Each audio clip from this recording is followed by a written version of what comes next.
Hello, beautiful souls, and welcome to Active Kreative Perspectives. I'm Valerie, your guide on this transformative journey where your unique prism of life unfolds in full spectrum. And today we have beautiful Valerie, which holds the same name. And I've met and connected to this person straight away during the terrible lockdown in Victoria, where we found like two souls found the support in each other and reflected and projected everything was happening to each other. And from that time, Valerie has started her own journey, and we still collided again. And I would love to hear and share her personal story with you. Hello, Valerie. Hi, darling. Good to see you. So today I would love you to share how how expand expanding your journey was, going from being born in Ukraine hmm and then moving across so many countries and ending up in Australia. And I guess the story that I've heard from you is only partially to what it was, and I would love to hear how you ended up doing what you do today. Oh, sure. That's a long story. Yeah, as you're saying, I was born in Ukraine, in Kiev. Back then it was the Soviet Union, so nobody even said Ukraine. It's something that I figured out later. Like, if you would ask my family, they still say we're all one family. We don't have a separation. Russia, Ukraine, it's all the same for them. And as we were speaking before, like, I don't even know Ukrainian because nobody spoke Ukrainian back then. So I don't have a some sort of nationalism or some connection to Ukraine specifically. I just know that I was born there. And during everything that was happening back then, my family moved to Israel when I was about 4 years old. So I don't even think that I meant to know Russian, even. It's just sort of I had to relearn later on in life. Um, and most of my life I spent in Israel and not in Russian speaking circles at all. So I did kind of forget the language and I had to relearn and rekindle that whole side of me. I always felt a lot more connection for some reason to people that are more Middle Eastern. And it's very interesting because I had a numerology reading not long ago, a few years ago. And the lady, when she was looking at my numbers, she said that I was never meant to leave. That it's a really strong thing in my personality and my numbers, like my map, that I was meant to be there and stay there in Kiev. And only other people, like my father or then my previous relationship, that they were responsible for moving me, which I can definitely see because I never had any will to move anywhere. I did feel out of place a lot of the times in Israel, but it wasn't clear. Like, it wasn't clear why and how. It took me some time to learn that I can really feel ley lines and the earth, and I know where when I'm standing on a certain area or some on land, I know whether I should be there or not. So I felt that way only in a specific city in Israel where I grew up.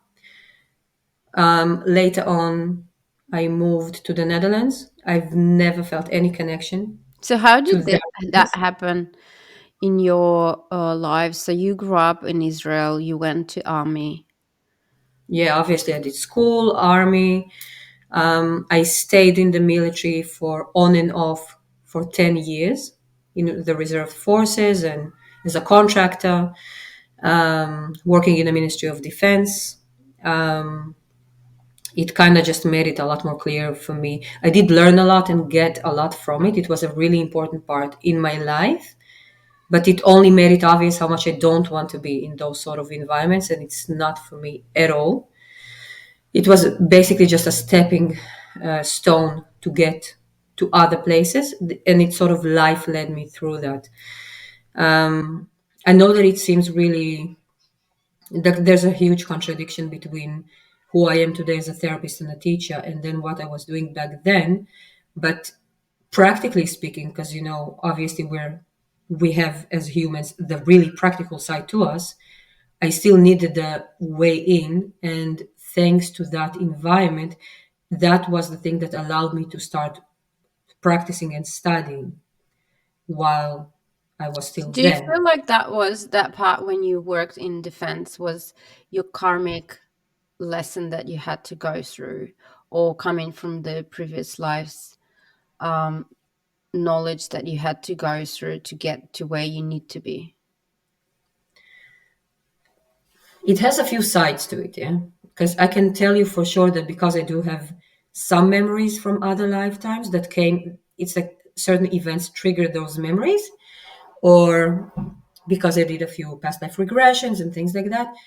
I know for, I'm sure that everybody have, yeah, because we all pretty much came from the same one person and then kind of, so we all have a lot of mutual past lives. But I do have a lot of situations in my past life history of war and being a very proactive side of it, like being in the battlefield, being the first protector, first line of protection for other people. I must say that even though that was literally my role in the military of defense, because we were working with minorities and providing them with everything they need to protect themselves from attacks, I did not feel it back then strongly. I was more taking care of my other fellow soldiers in the reserved forces. So it was sort of like my own initiative. I saw that there was this whole bunch of people that was not taken care of, and somebody has to stand up for them. Somebody has to do that work. So that's what I did. And that thing was a reoccurring motive in my life because Mm-hmm. after that, I did work in a few other environments. So my next job after that was in an engineering's office, and it was a really unhealthy, toxic environment. And a lot of people that were working there were also immigrants from Ukraine and Russia because they have certain engineering qualifications that were not to be found anywhere in Israel. They were just a lot better Mm-hmm. and highly qualified. So people would hire them for not a lot of money Mm-hmm. and really use them just for their own benefit for their own companies. And when I saw that, yeah, I was that line of protection for them because I could not stand by just watch how somebody So treats mistreats them. always stepping into protective mode as a mother or as a warrior. Yeah, and it's something that I did see in past lives. And obviously, as we said, we met during lockdowns and Same things. And situation. you probably, yeah, and I was doing the same thing. I was Yeah. studying all the law stuff. I was really active in protecting other people from all the injustice. Mm-hmm. Yeah, it's something. It's really strong in my blueprint. Even though I know that that's not my main role, I do see that what I do now in my profession, in my career, that's who I am. That's the biggest part of who I am. Bigger than a mother, bigger than a partner, bigger than anything else. I know that practitioner teacher part of me because it's sort of like it's just such a natural journey for me, and it's been there forever, Mm-hmm. way before I started studying. It's just who I am, so I can't disconnect it from who I am. It's just it is. The other Do things, you have siblings or anyone in your yeah, I, family? I have one brother. I have one brother from both of my parents, and my father remarried, so he has 3 kids with his second wife. So they're like my half siblings. And were you Yeah. the protector when you were little? Um, I can't. I don't think so. No, we were in completely different environments. Mm-hmm. My brother had his group of friends. I had other group of friends. We're 2 years apart in age. We weren't even in those situations. I wasn't even aware too much of Mm-hmm. what was happening with him. But I do know that my parents had that expectation. Mm-hmm. even though it made no sense. And Yeah. how did you transition into Netherlands from there? When I met my son's father, we met when he came to visit his family in Israel because he was living in Melbourne already. And we met then. And yeah, it just the relationship started, and it was like what's the word? Alignment? No, no, I mean when somebody's overseas. Oh, you mean like dating? What is it? Yeah, I know that. Forgot the Yeah. word. Anyways, doesn't matter. So we started our relationship, and pretty fast he moved back to Israel, and then together we were preparing to move to Australia. And then my son was born, so everything was already So ready for us your son was born in Israel. in Israel. Yeah. And we were ready to move to Melbourne. And then in the last second, we were practically packing our bags already. Eh? Um, and he got a job offer on LinkedIn to come to the Netherlands. And we just looked at all of our documents and the dates and everything aligned. So we saw that we have a year to put in between to try a different country and then to make our decision whether we want to stay in the Netherlands or we want to move to Australia. And yeah, that's what we did. The three of us, we moved there. So how Um, old were your son? my son was 6 months. So he basically his whole childhood was on was moving countries, planes, and road trips, and yeah, because when we lived there, we we traveled a lot, a lot. Hmm. So his whole beginning of his life was traveling and moving, and yeah, I only started. I just said that I moved to Israel when I was 4, and my next flight was when I was 27, I think. And no, no, sorry, 24, 24 probably. He traveled to, I don't know, 8, 10 countries before he turned 3, Hmm.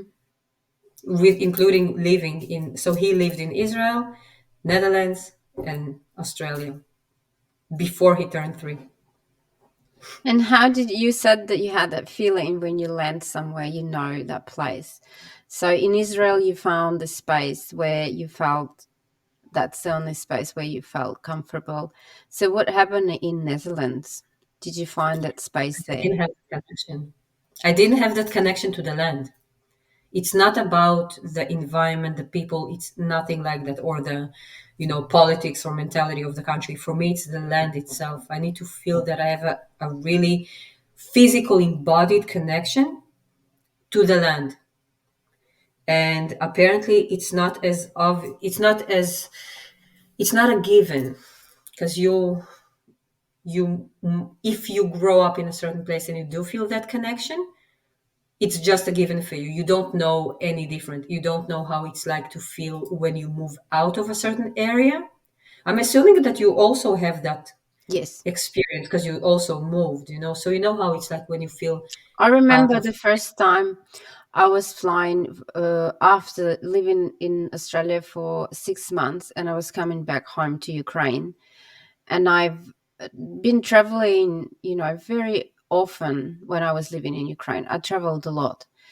But the first time when I was coming from Australia and I landed, I had I actually saw like my ancestors and the land and the roots, and my whole body was shaking from the energy.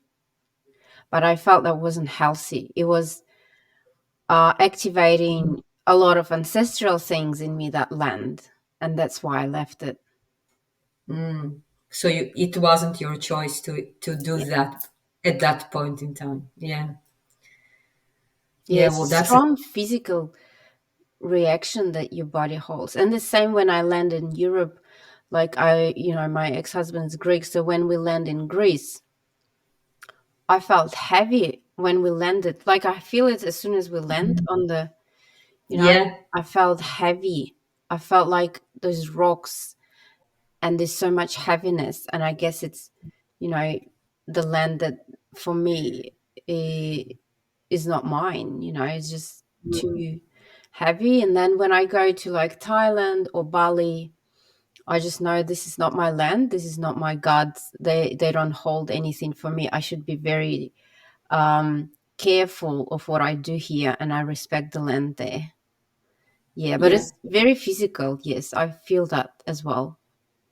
Well, it also makes sense because eventually we do carry all of our ancestry in our DNA and all of the past experiences. You know, you asked me before that about past lives, and now you're talking about ancestors. One of the most interesting explorations for me as a thought exploration was that whole trying to figure out whether when people remember past lives, it's actually the ancestral memory. We just tap into the whole history of humanity through our DNA.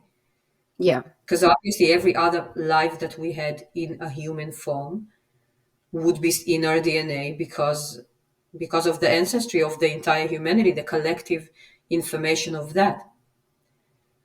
So I can see that sometimes past lives can be on your specific lineage, but sometimes it's tapping into the collective and then jumping to someone else's past.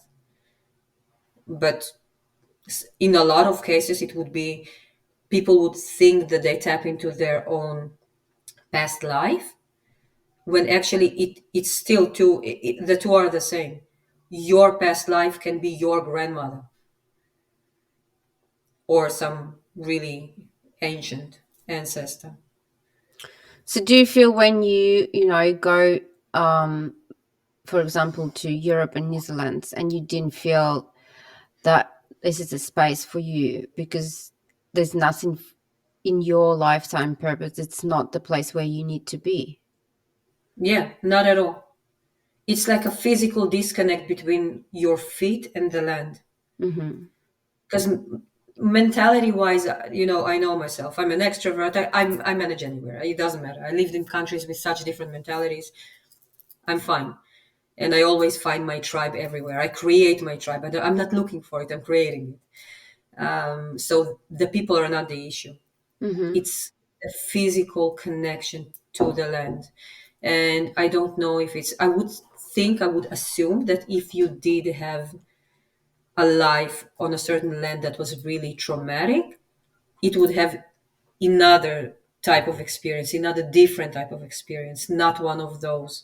Because that what I can talk about is feeling connected or disconnected. Mm-hmm. I still did not have an experience of being somewhere and feeling I know that place and something bad happened here for me. Mm-hmm. That I did not have, but I'm assuming that that's a possibility as well. Probably what you described more, when you get super triggered by the memory of your ancestors because you can feel things that happened. So Yes. that I did not have that yet. Mm-hmm. So, Hopefully I won't, and I'm not planning on traveling too much. I'm traveling really. so after Netherlands, so you've traveled around Europe with your little son. Yeah. Um, did you find your purpose there while you're, becoming first time mother, getting into a new stage in your life? Oh, well, in terms of purpose, I knew my purpose my whole life. This is where I think I'm really lucky because I can see the struggle of people that are trying to find their purpose. And obviously, I see that a lot in the clinic. I have a lot of people that are coming to me with the question of what am I meant to be doing? I'm not sure what my purpose is, where am I going, what am I about, why am I even alive? And I know that it's something that's common to think that happens to people in their 20s. I must say I see a lot of people that say the same thing in their 60s as well. Mm. So it's not a given that you just know. So in that aspect, I was always very lucky. I knew my whole life what I'm going to be doing. I just obviously I needed the journey to actually get to where I am now. And I know that it will change another million times because it is a journey. It's a dynamic thing. It's not a static.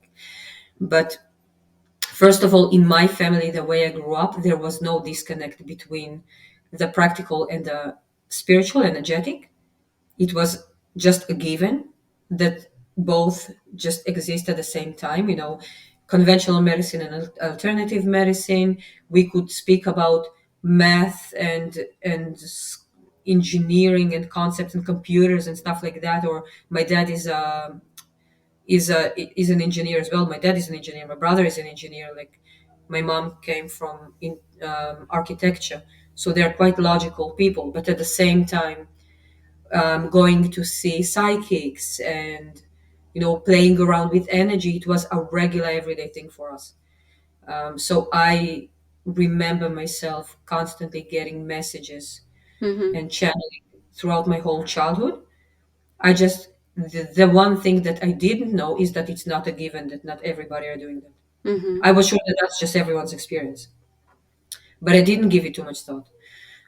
My brother, I remember, he was talking about, he always saw auras of people. So he was Mhm. telling our parents, he was talking about other people and explaining how that person's aura is like this, that person's aura is like that, and that's why you should not speak to this person and should be, stuff like that. Until he, one day, I think he was around 7 or 8 years old, he just decided, he said, I know what my path in life is, and there's no place for that there. So Mhm. done. I don't want to see that anymore. Mhm. He made a decision and took his life in a different direction. Mhm. Uh, for me, it was more like a constant coming in and out of it. Mhm. So I had a lot of years when I don't even know for sure whether I was tapping into that or not, because it was just irrelevant for me. It's just a part of who I am. But my friends were always telling me that they were asking me to help them if something was hurting, something they needed help with, physical, emotional pain. I was the person that everybody came to talk about their stuff, as well as physical pain. So it was kind of clear for everyone that I would go and study some manual therapy. And for me as well, I was sure that the only thing that I have to contribute was in my hands. Till today, I can see that there's almost, the separation is artificial. Like, even though I'm doing so many things under alignment therapy, and it's basically a somatic practice that starts at the nervous system, and then from there we go to whatever we need. But I would never separate it from the physical part, Mhm. because we hold so much emotion and trauma in the physical tissues. And also because there's just the reality of practical things, movement habits, injuries, and physical practical things that, it doesn't even matter if they have an origin in the energetics, if they can still be stuck only on the physical level. So that aspect for me back then, it was the only thing that I could see was the physical. So I started studying 12, 13 years ago, 14 years ago, something like that. I don't even remember anymore. Um, and I started with myotherapy, massage and myotherapy. So that Mhm. was my in. And it sort of, the steps had to be taking place. Yeah. So I started practicing with athletes and rehab. And I was doing that for quite a long time, constantly, learning more, um, evolving my practice, my clinic, my knowledge. I think I basically devoted my first 5 years only to research and learning, really in depth. So I knew already that I was on my right path. I left all the other jobs, everything. I knew that that's what I meant to do, and I was really frustrated because I could see that it is my correct path, but I wasn't getting the results that I wanted. Something wasn't sitting well. It's like I had more questions than answers. And it took time for me to understand that that's literally the journey of the therapist. Like, you don't know anything when you start, you really don't. And you have to learn it through experience. You have to see enough people to learn, to you don't choose a niche or a specialty, expertise, specialty, yeah? life brings it to you. You need to discover that as you go. It's like a self exploration kind of thing. So yeah, I started with in that niche, and then a bit before we left to the Netherlands, I had a pretty big established clinic with practitioners. I was teaching, I was collaborating with my mentor, holding workshops and stuff like that. So I guess it's not about knowing my purpose. It was a really huge hit on my on that understanding and just my whole sense of self, that now there's another persona or aspect of me that was born, which is being a mother, and I'm so like a total in that. I give my whole self to that, that it's almost, how can you, as a practitioner, I don't give it 100%, I give it 1,000%. And then at the same time, as a mom, like give it your all. It's not even barely the bare minimum. Yet it's also like, how do you hold the two at the same time? And the fact is that I couldn't. It really messed with me. It was a huge, huge conflict. So I guess it was when I moved to the Netherlands, it was even harder because I was Mm-hmm. in a new place. And especially there, even though their English is perfect, they don't respect you really if you don't speak Dutch. So to officially practice, I had to learn Dutch and pass tests. Um, it was not on my radar to do that, especially since I'm really anti-establishment type of person, and I couldn't care less what the government would want from me Mm-hmm. back then. And I never planned on being a part of any associations. It was all in the private, but then again, in the private, it meant that most people spoke Dutch. How Mm-hmm. do I get the people? While at the same time, when I started practicing again, it's like I have this tiny baby at home. It's snowing outside. I don't have a place of work because I don't even speak Dutch, and I can't. How will I even communicate to people? So I just declared to the universe, to myself, to my partner back then, and to everyone that I'm just starting and I don't care how. So I just Mm-hmm. started telling people. I always found that for me, marketing was never an issue. Mm-hmm. All it needed is just for me to be in internal alignment. And because it is my life's path, it just happens. I don't need to do much. I Mm-hmm. didn't need to promote myself for anything. I just decided that I will, and I did. So what we would do is that my ex, he would take our son, he would take him outside, all covered in a million blankets and coats and all of that, into the cold and the snow for an hour or two. And I would see clients at Mm-hmm. home, in the living room. And I was starting to make plans. At the same time, I was still operating my clinic in Israel. So, how did you manage, like physically and psychologically? Because you would be breastfeeding, I guess, Yeah, and for a lot of years. you would have. So, how did you find space for yourself in that, or did you need to have I that didn't. space? I just didn't. Yeah. Do Look, you I feel had. like you could, because I'm just coming from your name, which is my name, and it holds a lot of energy, and our name means powerful in terms of strength. Mhm. So I guess it's our burden and strength at the same time, because when it's hard, we actually become stronger. Um, and understanding your situation, you know, did you feel like you never thought about yourself, that you do need time and space for yourself, or was it something that you actually didn't need? I don't think that I needed anything extra for myself, because for me, a huge part of doing something for me is just to be in alignment with my truth and to practice.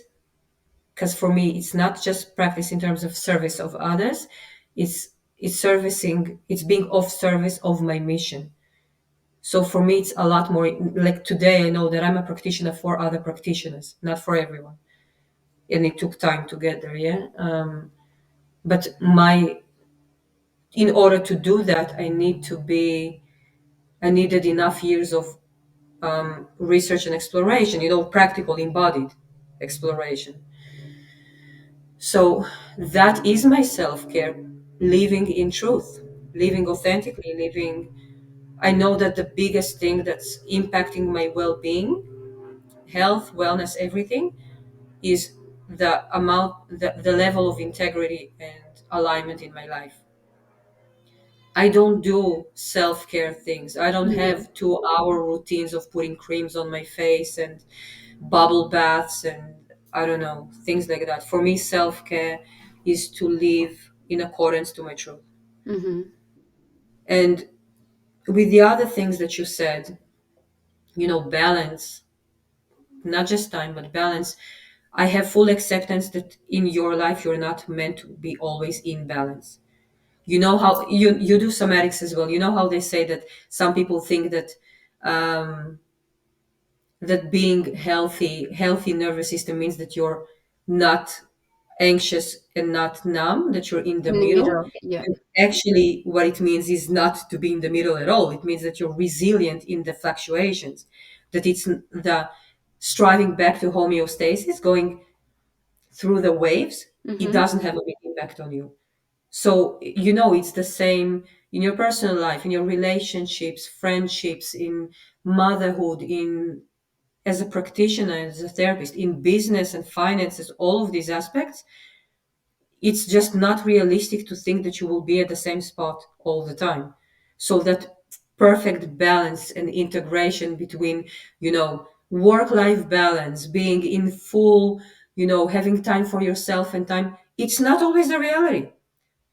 It's not meant to be. You're meant to be okay with hard periods in life as well, whether it's global or on a personal level. I was totally fine with that. I started my business again and again every time I moved to a new country. I had zero expectations of making a lot of money or not working hard or finding the perfect balance. I just didn't have the expectation at all. And then, going through that period and making another move into changing this land to a very far land of Australia.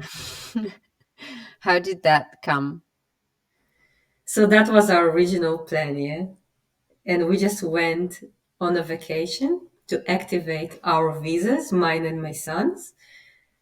And exactly what you said, what we said before, that happened. I stepped out of the plane and it wasn't, oh, it's a faraway land. I just felt straight away, this is where I need to be. That's it. End of conversation. My ex-partner, he's an engineer, so it's really funny because when we came back home, he's like, okay, we need Excel spreadsheets, we need a whiteboard, we need to talk about the pros and cons and everything. But he did always appreciate my intuition. Yeah, I said, I don't need no spreadsheets and whiteboards. I know that I'm meant to be there. That's it. End of conversation. I need to be there. And we moved. We moved, and everything just went exactly as it should. So I had clinics waiting for me even before I moved here. I had a community waiting for me even before I got into the country. Like my everything was already then.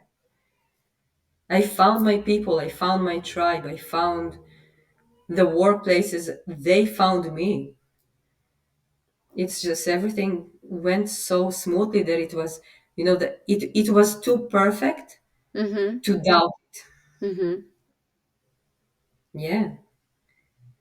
And even, and the way our relationship ended, we're still really good friends. We live close to each other, we parent together, but it's both of our families, him and his partner, me and my partner. It's like the way everything goes, it's so smooth, and it's like it's really integrated in a really beautiful way. And I think that being in the right place and living your life as you should be living your life, it's a huge part of that. I think it affects all of your relationships in your life because, the levels of stress. I can't imagine a bigger stress than not living authentically. Mhm. It would take a toll on every other aspect of your life. So, with your gift that you were born with, that you never doubt your ability to see and sense and feel and have a strong intuition combined with a lot of research and practical work, working with people, and now moving into space where you teach practitioners in the field. Um, so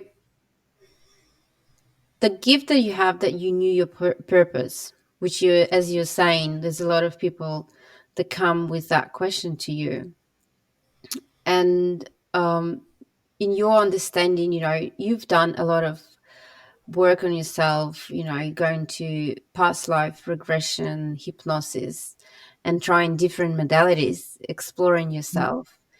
um, how do you see, ways our society moving in combination of that practical and spiritual world, that creative, um, intuitive feelings and emotions that we have, and medical practical background that you need to have to be a therapist?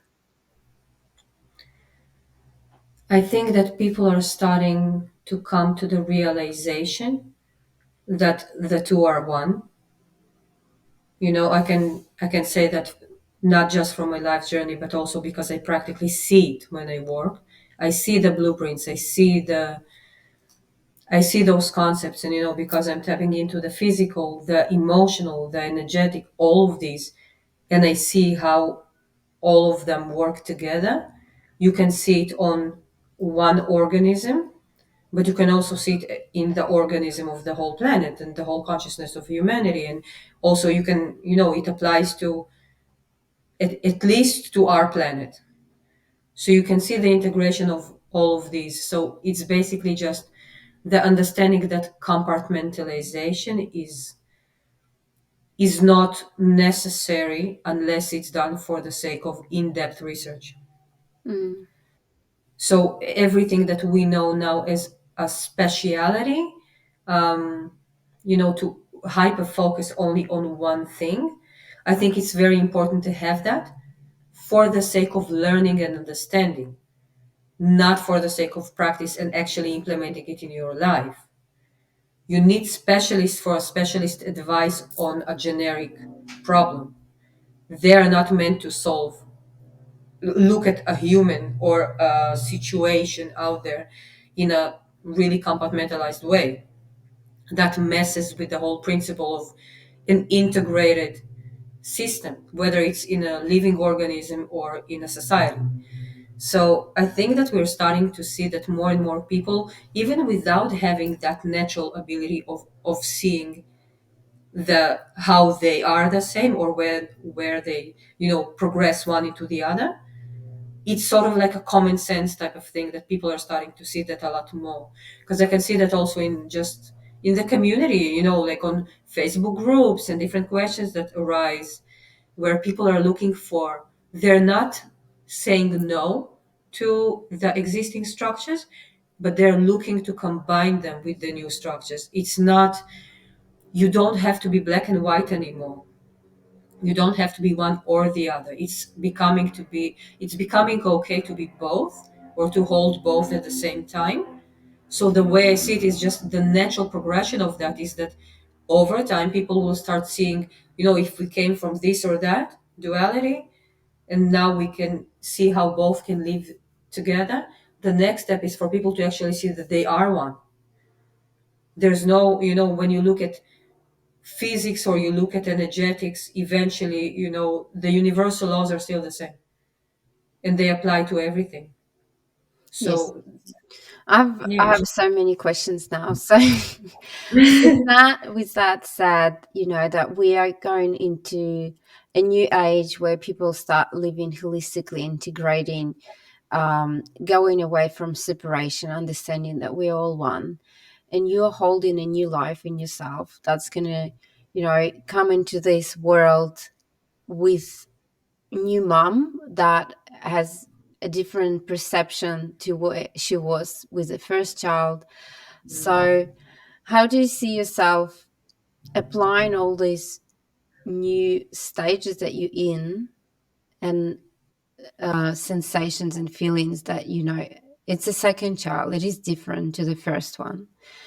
So how do you feel this soul, why did it come to you? I actually got an answer for that because my mentor actually looked into it.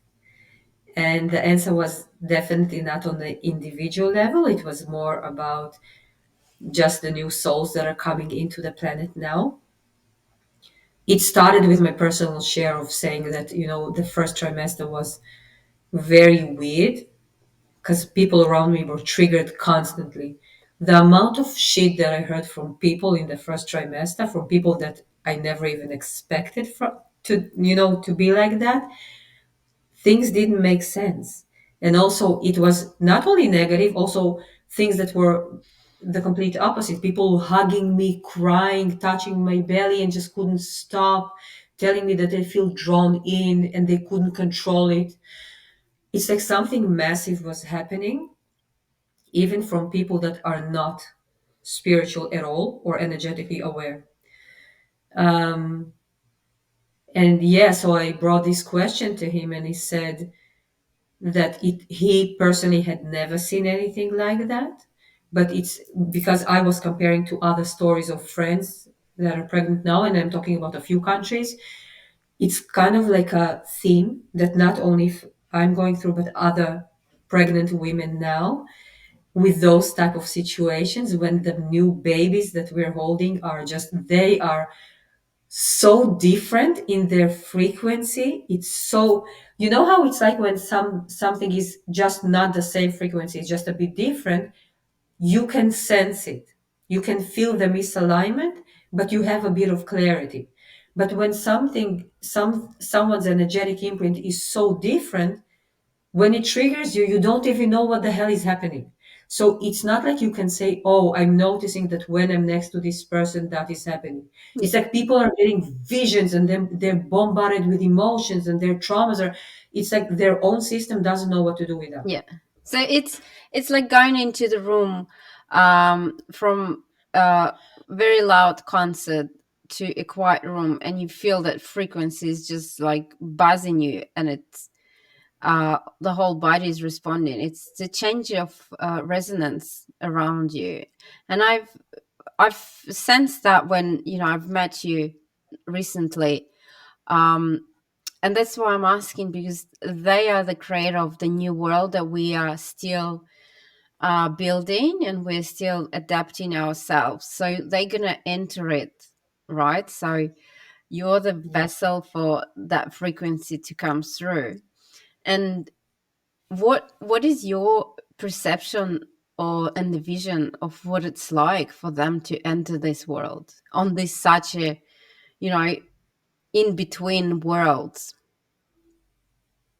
I guess we will find out. you know Actually, I think it's even more question for you because you're living it already, because you already have that new generation. uh You my daughter, she came, as you were saying, very similar, um rebellious nature. Mhm. I guess she's not holding that new frequency of building. She's gonna stand up, so they have opportunity to build it. She's gonna Mm. be that one that will protect them to build.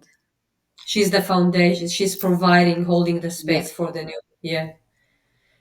Well, I see that it's not just how it's like for them, it's also the experience of being pregnant with one of those. It's, so when I had that chat with my mentor, he said, this baby chose you because you're the closest to its frequency, Mm. but you're nowhere near. Yeah. It's like you have the potential. It will either make you or break you, kind of thing. You Yes. either Yeah. lose your mind, or you actually evolve there. So because you have the potential to do that, the starting point is higher, so it's more in alignment, but it's not fully there. So just even these souls being here, Mm-hmm. I would never even think of these things unless I was going through it. It's like a whole Yeah. new thing for me to see. They are already changing people Yeah. just by proximity. I see that it's enough for me to carry that child as well as just standing physically next to another person to see how it, if they're so far away from it, it just pushes them into their trauma. If they're so in people pleasing and all of those, to lack Mm-hmm. of boundaries and all of that, it throws them into that losing their sense of self. But people that are already a bit more advanced in that, it's like triggering a change in them. Mm-hmm. So you don't even need to do anything. It's like they took care of it. So it's not like they're stepping into this world alone. Mm-hmm. They are creating that world even before they come into it. Yes. So the way you described your child, I would say the same about my son. He's so strong within himself. He's so confident. He knows who he is. He won't take shit from anyone. He's very strong, and you can see that these people are holding the line for the next line of people that won't even bother with anything. They're already in the future. They don't even care about the now. I don't think that they would even bother with that. We are the people that see the dissonance, and we can see what needs to be done. Some of us are still fighting the old, some of us are creating the new, but we're in between. I think that is those specific, not all the new kids, but those specific ones who are like that. I don't think that they would even stop for a second to think about it. They're already like 20 years in the future or somewhere, I don't know, 1,000 years. And coming back to that somatic experiences. So when I was pregnant, I felt that frequency so strong that I lost myself. I constantly, so she started speaking to me since she was 4 months old, like 4 months in the belly, and she started talking to me. And then by the time, she was 9 months, I actually, her frequency was so strong. I started losing myself because I couldn't Mm, uh be, my resonance wasn't strong enough to hold mm. it. So I started losing ways my thoughts, or is it her thoughts? And then when she was born, I actually felt so much better because I came back to just be on my own in my own body. Yeah, it was Yeah, very strong influence. yeah. That was my first trimester, like that. Hmm. Yeah, you don't know who is who, what is what. Yeah, it's when the difference is too big. I know what you're talking about. It's not.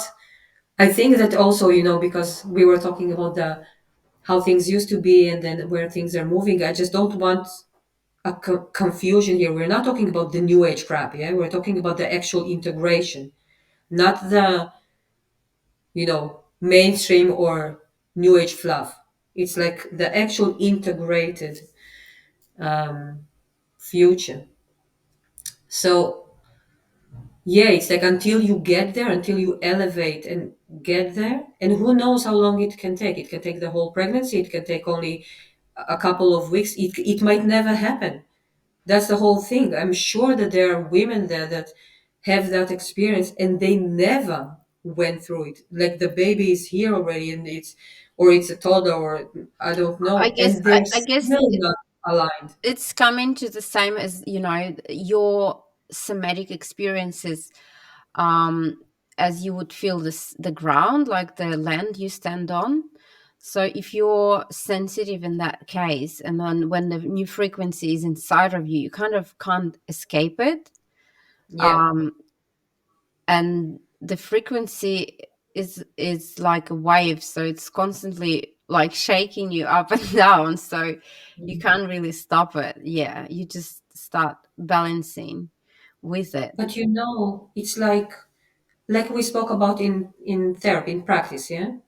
Um, you go through stages, you go through waves, right?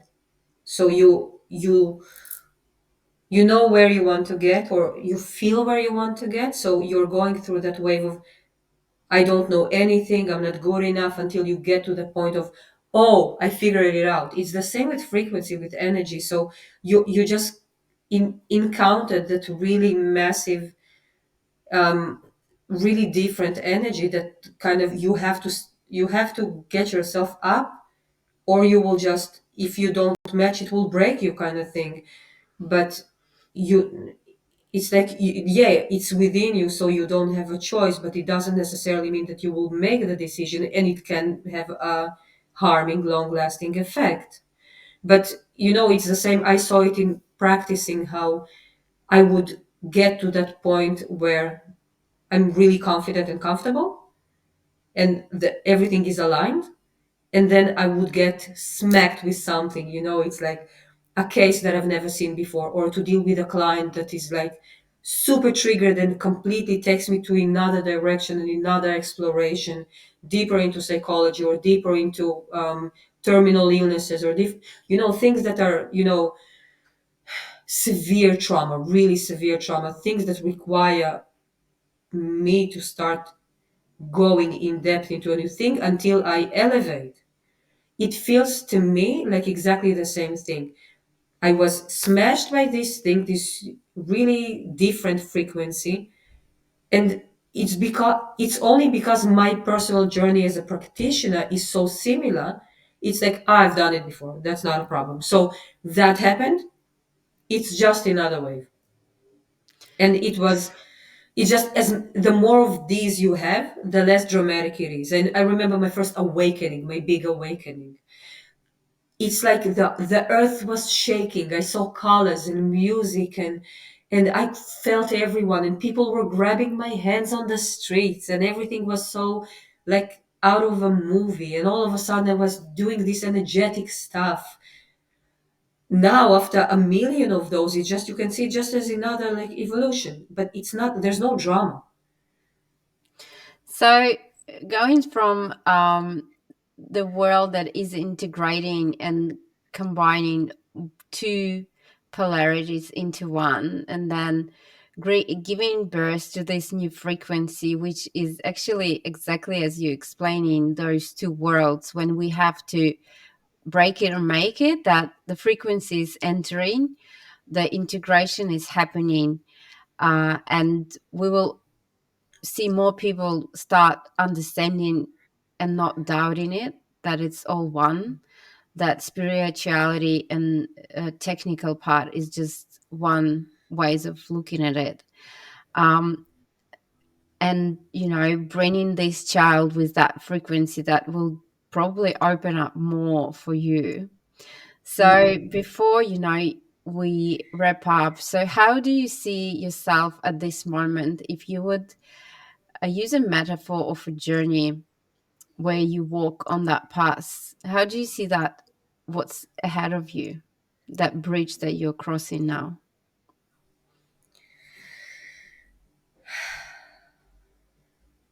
That's a very interesting question. Do you want like a visual? Yeah, with when I said it, what was that vision when you're crossing that new bridge for you as stepping into a new motherhood? Can I give you just the image that came to my Yes. mind? Because I could see it, as for me as well as for a lot of other people. It's like a lot of roads, dirt roads and pathways, that are more of them are coming one into the main one, and the main one just getting wider and wider, and more people are joining, more people are walking together. That's how I see it. And I know that it's sort of, it doesn't feel like the answer to my own Yes. journey as in motherhood, but I really can't disconnect my personal life from my community. I don't see, even as a mother, especially, Mm. I don't know how to mother by myself. I need my people around me.